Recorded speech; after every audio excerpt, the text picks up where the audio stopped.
आमच्या तुमच्या जीवनाचा उद्धारच होऊ शकत नाही माय मौल्यानो. म्हणून मी बेवनाळे ते माझ्यापेक्षा लहान आहेत, मी त्यांच्या पाया पडलो. संजू दादा माझ्यापेक्षा लहान आहे, मी त्यांच्या पाया पडलो. गुरुकडे ते ज्ञान आहे, दिशा दाखवण्याचं, रस्ता दाखवण्याचं, वाट दाखवण्याचं, प्रकाश दाखवण्याचं. आम्ही तुम्ही जन्मलो असंच वाढलो असंच एका दिवशी निघून जाणार आहोत. आमच्या तुमच्या पिढ्याचा उद्धार कधी होणार? हीच गरिबी घेऊन जगायचंय का? हीच गरिबी घेऊन मरायचंय का? माय मौल्यानो, आपली मुलं खूप मोठी होऊ शकतात. मुलांमध्ये प्रचंड स्पिरिट आहे, प्रचंड जिज्ञासा आहे मुलांमध्ये. सांगत होत्या बेवनाळे मॅडम, शिस्त आहे. खेड्यातली मुलं असून सुद्धा शिस्त आहे. अजून बघा 1.5 तास 2 तास झालं म्हणून शांत बसलेत. कोणी जिजाऊ झालं, कोणी सावित्री झालं, आपल्याला सांगत होते, आपण ऐकत होतो. हे सगळं कशासाठी? आपल्या मुलांचं कौतुक आपण केलं पाहिजे. भलेही तुमची मुलं नसतील इथं शाळेमध्ये, पण दुसऱ्यांच्या मुलांचं कौतुक करा. तुमच्या मुलांचं कौतुक जग करेल माय मौल्यानं. आपला तो बाळ्या, दुसऱ्याचा तो कार्ट्या असं म्हणून चालत नसतं. म्हणून माय मौल्यानं एक सांगतो माय मौल्यानं हात जोडून, कुठल्याही अंधश्रद्धेला, पाखंडाला, कुठल्याही बुवा, भगत, ज्योतिष, पंचांगाला बळी पडू नका. आता एम सर सांगितले माय मौल्यानं. तुम्हाला माहिती आहे का, आमचं दुर्दैव आहे समाज व्यवस्था बेवनाळे मॅडम. तुम्हाला टीव्ही चॅनलवर एवढं बघता आणि तुम्हाला ह्याच्यापेक्षा मोठं दुर्दैवी सांगतो. आणि आपल्याला संजूदादा कदमचं भाषण आवडत नाही. सतीश रावजाले सर चित्रपटात काम केलेला कलाकार आहे, टीव्ही चॅनलला काम केलेला कलाकार, मोठा माणूस आहे. आयुष्य दिलं येई पोरानं. अगदी तांड्या वस्तीवरून तयार झालेलं पोरग आहे, गायक आहे, उत्तम नायक आहे. आम्ही एका नाटकामध्ये काम केलं होतं. जागतिक संघटनेनं, युनिसेफने आमच्यावरती दवन हिपरकाय गावामध्ये बाळीला बाळ झालं या नाटकावरती कॅसेट बनवली. आम्ही एवढी मोठी माणसं आहोत, आमचं कोणीच ऐकत नाही. म्हटलं ती गर्दीच गर्दी होते, जागा पुरत नाही. कुणाचं काय ऐकावं, कुणाचं काय ऐकून हे कळलं पाहिजे माय मौल्यानो. एकच उदाहरण देतो तुम्हाला मी माय मौल्यानो. ज्या महाराजाच्या कार्यक्रमाला 1000 नाही लाखोच्या संख्येने लोक जमा होते. टीव्ही चॅनलवरचा मोठा महाराज आहे आणि आमदार, खासदार, मंत्री, मुख्यमंत्री त्याच्या पाया पडायला रांगाला होतात. एवढा मोठा महाराज आहे. सांगतो काय, त्याला आपण अध्यात्म समजतो, त्याला आपण खरं समजतो आणि त्यांनी सांगितल्या मार्गावरती जातो आणि आपल्या आयुष्यामध्ये आपण आपल्या स्वतःची दिशाभूल करून घेतो. एकच उदाहरण सांगतो मी माय मौल्यानो. 1 कोटी रुपये घेणारा महाराज आहे. नावानिशी सांगतो मी तुम्हाला नंतर खाजगीमध्ये. 1 कोटी रुपये घेतो. पंढरपूरला 1 कोटी घेतले. आणि काय सांगतो महाराज सांगतो सगळ्या माय मौल्याला, तिथं IAS अधिकारी आहे, तिथं क्लासून अधिकारी आहे, तिथं शासकीय प्रशासकीय लोक आहेत, आमदार आहेत, खासदार आहेत, तिथं मंत्री आहेत, सगळे लोक बसले आहेत. जागा पुरत नाही. महाराज नुसतं महाराजचं दर्शन घ्यायला, तोंड बघायला रांगाच रांग आहे. खाली पडून माणसं मरून गेले. 200 200 400 600 500 लोक माणसं मरून गेले. आम्हाला खरा महाराज बी कळाला नाही, खरा अध्यात्म कळाला नाही, खरा देव कळाला नाही, खरा धर्म कळाला नाही. एकच उदाहरण सांगतो. ते महाराज एका कार्यक्रमात म्हणाले, अनेक कार्यक्रमात म्हणायला लागले की तुमची मुलं समजा परीक्षा देत असतील, पेपर अवघड जात असेल, अभ्यास झालेला नसेल, तर त्या पोरांनी काय करायचं, बेलाचे 3 पानं घ्यायचे, त्याला मध लावायचं, महादेवाच्या पिंडीला चिटकवायचं आणि देवाच्या पाया पडायचा. माझा आशीर्वाद तुमच्या मुलांना आहे, तुमची मुलं पास होतील. असं सांगणाऱ्या महाराजाचा मुलगा येता 8वीच्या वर्गामध्ये नापास आहे. त्याचं कागद माझ्या किसांमध्ये आहे. कोणी कोर्टामध्ये माझ्यावर केस केलं तरी मी कोर्टामध्ये कागद देऊन निर्दोष सुटू शकतो. हे आमचे महाराज, हे आमचे उद्धारकर्ते, हे आमच्या समाजाचे, राष्ट्राचे महानायक आणि आमचे सगळे लोक त्यांच्या पायावर लोटांगण घालण्यासाठी गर्दी करतात. आणि ते महाराज सांगतात नवरा बायकोला, बायकोचं नवऱ्याचं जमत नाही होय, मी तोडगा सांगतो. काय तोडगे सांगतात?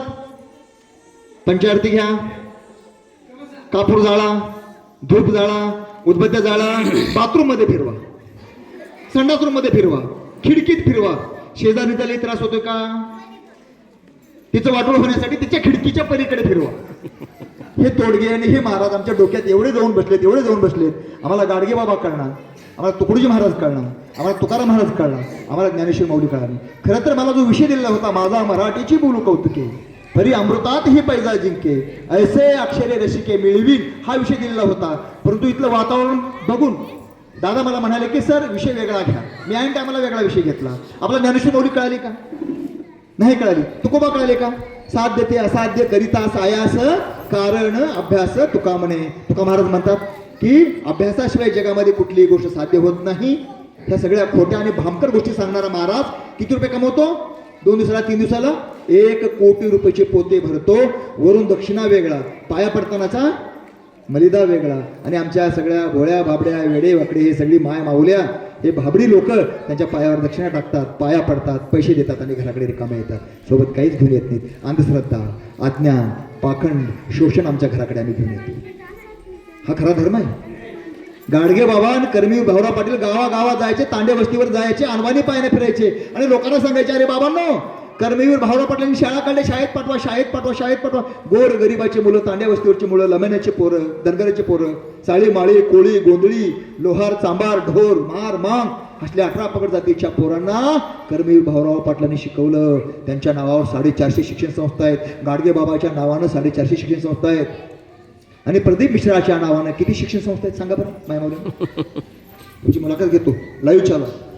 किती शिक्षण संस्था काढल्या, किती गोरगरिबाचं भलं केलं, किती मायबापाचं भलं केलं, किती समाजाचं भलं केलं. खरवो रुपये आमच्या तुमच्या देवा धर्माच्या नावावरती लुटले.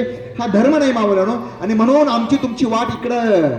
हे आपलं मंदिर आहे, हे मंदिरातले देव आहेत आणि हे उद्याचे आपले दैवत आहेत. यांचं भविष्य, यांचं आयुष्य कुठेतरी बदललं गेलं तर आमच्या तुमच्या आयुष्याला अर्थ आहे. आणि तर आमच्या तुमच्या आयुष्याला काहीच अर्थ नाही. आपल्या सगळ्या पिढ्या दारिद्र्यामध्ये जन्मल्या, दारिद्र्यामध्ये वाढल्या आणि मेल्यानंतर सुद्धा जाळायला लाकडं मिळत नाही. जाळायला लाकडं मिळत नाही. जाळायला अंगावर साडी घालायला, अंगावर कपडे घालायला पैसे राहतात घरामध्ये. एवढी वाईट दुर्दशा आपल्या अज्ञानामुळं, आपल्या दारिद्र्यामुळे झालेली आहे. आणि म्हणून पालक मेळाव्यामध्ये, माता मेळाव्यामध्ये माय माऊल्यांनी गांभीर्याने या विषयाकडे बघितलं पाहिजे. उलट अशा प्रकारचा कार्यक्रम घेतल्याबद्दल या शिक्षकांचे टाळ्या वाजून गौरव केला पाहिजे आणि म्हटलं पाहिजे पुन्हा कधी कार्यक्रम घ्या, आम्ही चुळबुळ करणार नाही. पुन्हा कधी कार्यक्रम घ्या, आम्ही शाळा सोडून, हे पटांगण सोडून जाणार नाही. त्यांना थांबा म्हणण्याची गरज पडणार नाही. एवढं जरी झालं माय माऊल्यानो, खरंच मी तुमच्या पायावरती दंडवत घालतो सरपंच.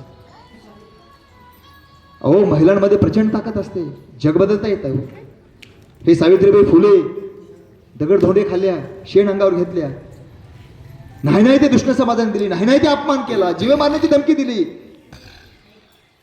खून करण्याच्या धमक्या दिल्या, खून करण्याचा प्रयत्न केला गेला. परंतु आमच्या तुमच्या कल्याणासाठी आयुष्यभर शिकत राहिल्या. कुठल्याही कसल्याही अंधश्रद्धा या दोघीही महापुरुषांनी मानलेल्या नाही. तुम्हाला माहिती आहे का, आपल्या समाजामध्ये 5000 वर्षाच्या इतिहासामध्ये पुरुष मेल्यानंतर, नवऱ्या मेल्यानंतर कुठलीही बाई अग्नी देत नाही. अशुभ समजलं जातं. परंतु या खोट्या पाखंडी अनिष्ठुकी परंपरा मोडीत काढण्याचं काम या देशामध्ये जिजाऊने केलेले आहेत आणि सावित्रीबाई फुलेने केलेलं आहे. महात्मा फुलेंचं निधन झाल्यानंतर स्वतः सावित्रीबाई फुलेने अग्नी दिला आणि या सगळ्या रूढी परंपरेला मातीमध्ये काढलं. आणि म्हणून त्यांची पूजा अपेक्षित आहे, त्यांची पूजा अपेक्षित आहे. सत्यनारायण सत्य नाही, सगळा खोटा सत्यनारायण आपल्या डोक्यामध्ये घुसवला आणि बुडालेले झाज वरी आले आणि प्रसाद नाही घेतलं की आपलं वाटोळं झालं, आपलं पाप लागतं. असं कधी कोणाचं देव माय माऊल्यानं करत नसतो. खरा देव समजून घ्या. प्रत्येकाच्या अंतरात्म्यामध्ये तो देव असतो माय माऊल्या. तुमच्या निलिंगाची गोष्ट सांगतो, तुमच्या अवतीभोवती घडत असतील. मोठा कार्यक्रम झाला, 3-3.5 हजार महिला आणि 2-3 हजार पुरुष, 5-6 हजार लोक जमा झाले. महाराजाचं प्रवचन झालं. खूप मोठे महाराज आहेत, खूप मोठं नाव आहे. फक्त नाव सांगणार नाही, कारण मला इथून सही सलामत निलिंगाला आणि औरतला जायचे आहे. सोबत हेल्मेट पण आणलो नाही आज, त्याच्यामुळे माझी अडचण जास्त. नाव सांगणार नाही. कार्यक्रम सगळा संपला माय माऊल्यानो. महाराज मस्तपैकी पाय पसरून बसले. गाडगे बाबाने कधीच कोणाकडून पाया पडून घेतले नाही. खरा महापुरुष गाडगे बाबा. तुकाराम महाराजांनी कधी कोणाकडून पाया पडून घेतले नाहीत. खरे महापुरुष तुकाराम महाराज, तुकडोजी महाराज. माय माऊल्यानो, कार्यक्रम सगळा संपला. आपल्याकडे प्रथा असते महाराजाकडे दर्शन घ्यायला रिकामा हाताने जाऊनी माय. कुण्या माईनं 10 रुपये काढले, कुण्या माईनं 20 रुपये काढले, कुण्या माईनं 50 रुपये काढले. महाराजच्या पायावर ठेवले. महाराज बी तेवढाच कडू. 10 रुपयाच्या नोटकडे बैठलं नाही, 20 रुपयाच्या नोटकडे बैठलं नाही, 50 रुपयाच्या नोटकडे सुद्धा ढकून बैठले. त्याच्या लक्षात आलं नोट काढताना 10, 20 रुपये, 50 रुपये चिल्लर लोक आहेत म्हटले. अजिबात बैठले नाही. ए गोरगरीब बाई तुमचीच पाहुणी, कर्नाटकातली पाटील आडनाव आहे, पुढचं सांगत नाही. एवढं पुरेसं आहे, कारण तुम्ही परत मला चहा प्यायला बोलवणार नाही. सरपंच की पाटील बाई. तुम्हाला सांगतो माय माऊल्यानो, ती गरीब घरची पाटलीन बाई उठली. नाव पाटले, जमीन 30-35 एकर, पण सगळ्या घराचा वास उठलेला, कशाला काही लागणे नाही आणि अगदीदा मूल मजुरी करून जगावं लागतंय. तिने विचार केला, पोराची फी भरायची आहे, राहू दे आता, काय फरक पडणार आहे, महाराजाला देऊ पैसे. कपडे घ्यायचे, जाऊ दे. स्वतःचा दवाखाना 2-4 ऑपरेशन आहेत, जाऊ दे नंतर करू. महाराजाला पैसे दिलं, काहीतरी दिलं, पायावर ठेवलं की पुण्य लागतंय, मेल्यावर मोक्ष मिळतो, तिथं स्वर्ग मिळतं. अशा खुलचट कल्पनांनी आपले डोकं भरलेले. म्हणून गाडगे बाबा खराटाने गाव साफ करता करता, संडा साफ करता करता आमचे तुमचे डोके साफ केले आणि सांगितलं, शिक्षण घ्या बाबांनो, शिक्षण घ्या. मग त्या माय म्हणून धाडस करून 100ची नोट काढली, समोर ठेवली. महाराज कोणाला दर्शन देत नव्हते. समोर गेली, पायावर ठेवली, पाया पडल्या, हात धरला महाराजचा. महाराज आशीर्वाद द्या. महाराजांनी आशीर्वाद देण्याने नागडोळे मुरडले, इकडे बघितलं.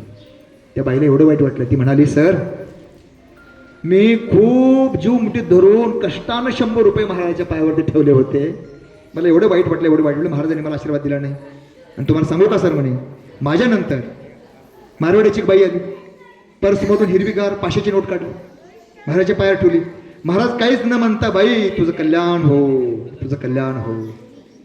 असे महाराज आमच्या तुमच्या जीवनाचा उद्धार करू शकतात का? माझा प्रश्न आहे, उत्तर द्यायचं. करू शकतात का? मग पैसे कोणाच्या पायावर ठेवायला पाहिजे?